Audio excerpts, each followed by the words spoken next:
cœur. On va commencer à prier ici, ne me fais même pas gêner. Ça, je vous l'ai dit franchement, ne me fais pas gêner par rapport à cela. Ne viens pas, pasteur, prie pour moi, gêne pour moi, parce que j'essaie de m'arriver, pendant que toi, la personne, c'est toi le problème. C'est toi le problème. Tu ne veux pas changer. Tu es avec tes copains, tu fais semblant, parce que c'est comme si passait. Tu vois, moi je ne suis pas Dieu, je ne veux pas savoir ce que tu es en train de faire. Mais je sais une chose, Dieu te voit. Partout où tu entres, Dieu voit. Praise God. Même si moi je ne vois pas, mais mon Dieu voit. Et quand moi je suis en train de prier, le Seigneur dit ferme ta bouche. Cet enfant-là, il ne respecte pas la parole. Tu sais, à des fois, le Seigneur, à des fois, il a quand même envie de nous frapper. C'est pourquoi il a une fois dit à Abraham, arrête, c'est trop de prier. Arrête. Vous savez, Dieu, parce qu'aujourd'hui, il y a des choses qu'on ne peut pas changer. Béni soit le nom du Seigneur, parce que nous vivons le temps de la grâce. Mais le Seigneur, si il voyait comment les hommes de Dieu sont en train de souffrir, tu es en train de demander quelque chose, mais tu es en train de faire autre chose. Comment les choses vont venir? Tu multiplies toi-même des complications. Mais oh Seigneur, moi, depuis que j'ai commencé à prier, il y a cela 50 ans ou 20 ans, je ne reçois pas la chose. Mais qu'est-ce que toi tu fais derrière? C'est ce qui complique ta bénédiction. Ce que tu fais derrière là, c'est ce qui complique ta bénédiction. Je ne veux pas que cette année tu passes à côté. Celui qui veut recevoir sa bénédiction doit marcher digne de la part du Seigneur. Alléluia. C'est ce que le Seigneur te demande de faire. Marche dignement et tu verras la gloire du Seigneur. Je te le dis, le Seigneur n'a jamais déçu une personne qui marche selon ses voies. Le Seigneur n'a jamais déçu une personne. Et le Seigneur ne te décevra pas cette année. J'aimerais que cette église, nous puissions dire, ah, cette année, ça a été une année formidable pour nous.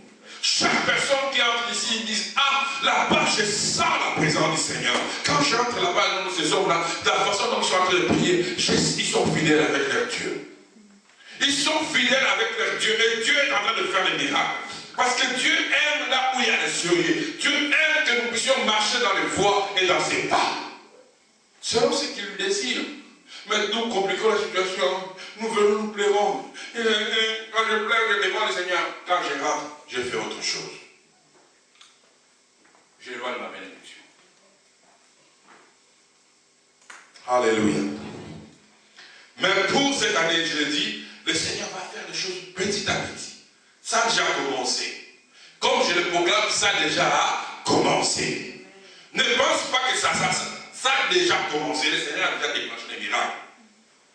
Jusqu'à ce que nous arrivions le 28, le premier de l'année prochaine. Tu vas témoigner. Il y aura beaucoup de gens qui vont témoigner. Ceux qui vont marcher selon le pas du Seigneur, selon la voie du Seigneur, ils verront la gloire du Seigneur. Ils confesseront que Dieu est fidèle. Ils témoigneront de la grandeur de Dieu. Et ils vont dire, nous avons vu la main de Dieu d'une manière extraordinaire. Alléluia. Amen. Je m'appelle qu'on lise un verset biblique. Nous allons lire dans le livre de Corinthiens, Colossiens chapitre 3, le verset 7 à 10. Colossiens chapitre 3,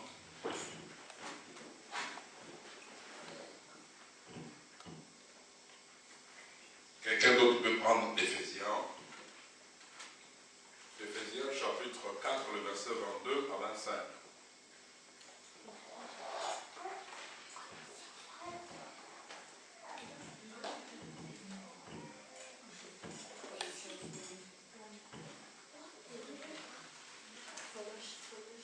Colossiens chapitre 3, verset 7. Chapitre 3, verset 7 à 10. Éphésiens chapitre 4, le verset 22 à 25.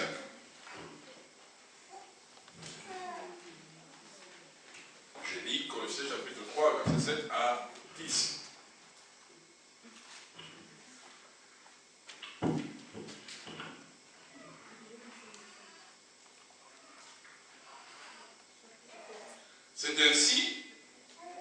c'est ainsi que vous marchiez autrefois, lorsque vous viviez dans ces péchés. Mais maintenant, renoncez à toutes ces choses, à la colère, à l'animosité, à la méchanceté, à la calomnie, aux paroles équivoques, qui pourraient sortir de votre bouche. Ne mentez pas les uns aux autres. Vous étant dépouillés du vieil homme et de ses œuvres, ayant revêtu l'homme nouveau qui se renouvelle dans la connaissance selon l'image de celui qui l'a créé. Amen. Nous allons lire Éphésiens chapitre 4, le verset 22 à 25. Par rapport à votre vie passée du vieil homme qui se corrompt par les convoitises trompeuses, à être renouvelé dans l'esprit de votre intelligence et à revêtir l'homme nouveau, créé selon Dieu dans une justice et une sainteté qui produit la vérité. C'est pourquoi renoncez au mensonge et que chacun de vous parle selon la vérité à son prochain. Car nous sommes membres les uns des autres. Si vous vous mettez en colère, ne péchez point, que le soleil ne se couche pas sur votre colère. Et ne dormez pas, ne donnez pas accès au diable. Amen. Voilà. Donc nous venons de lire ces deux passages qui nous montrent effectivement que nous devons nous débrouiller, comme j'avais dit, s'arrêter et commencer encore notre, nous renoncer. Bien le Seigneur, quand quelqu'un voit que ça va chez lui, il va continuer dans sa voie. Mais quand quelqu'un sait que ça ne va pas dans sa vie, il doit s'arrêter. Pardon? Alléluia. Alléluia. Bien le Seigneur, c'est simple. Beaucoup de personnes ne veulent pas s'arrêter. Même s'ils voient que le mal continue, ils s'empirent en passage et ils s'enfoncent encore de nouveau. Alléluia. Ce n'est pas comme ça qu'on doit faire les choses. Si tu viens à l'église et que tu vois que ça ne va pas, et tu vois que le moment ça ne va pas, il ne faut pas continuer à t'avoir. Alléluia. Arrête-toi. Change de direction. Alléluia. Vous avez une bonne façon de faire. Renonce à ce que la voie que tu es en train de suivre. Celui qui t'amène au mal, celui qui t'amène au trouble, celui qui t'amène dans les mensonges, celui qui t'amène dans la calomnie, celui qui t'amène dans les débauches. Renonce à ces voies.